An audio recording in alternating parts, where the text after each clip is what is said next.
Spoliation foncière et accaparement des terres, ce que Sud Quotidien qualifie de gangrène nationale à la une de la presse de ce week-end.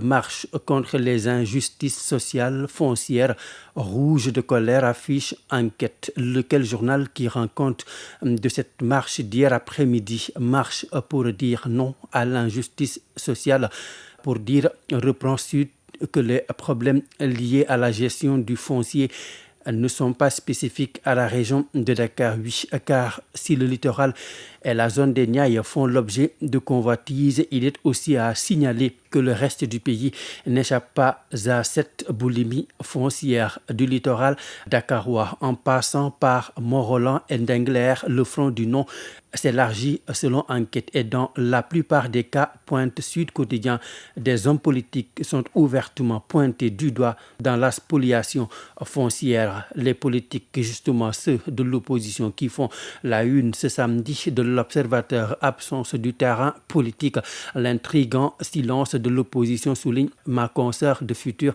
médias. Opposition, l'alibi du virus pour justifier un mutisme inquiétant, pour dire selon ma consoeur du journal en effet que depuis un certain temps, les leaders de cette opposition sont absents du débat public. Une attitude que certains justifient à force d'arguments peu convaincants par le gentleman's agreement convenu, renseigne l'Obs, avec le président Macky Sall pour lutter contre la pandémie à coronavirus, la nature ayant horreur du vide, et c'est peut-être ce qui explique cette nouvelle trouvaille du chef de l'État qui demande aux internautes de l'interroger. Une info qui fait la une ce matin de la Tribune, et pour le biétiste de des médias, le président veut par là s'assurer ne pas rencontrer de surprises désagréables avec tous ces scandales qui pourrissent la vie de la République et le bon fonctionnement de l'État. C'est son bon droit, mais il ne faut pas oublier que 16 millions de Sénégalais sont à l'écoute des autorités à chaque scandale pour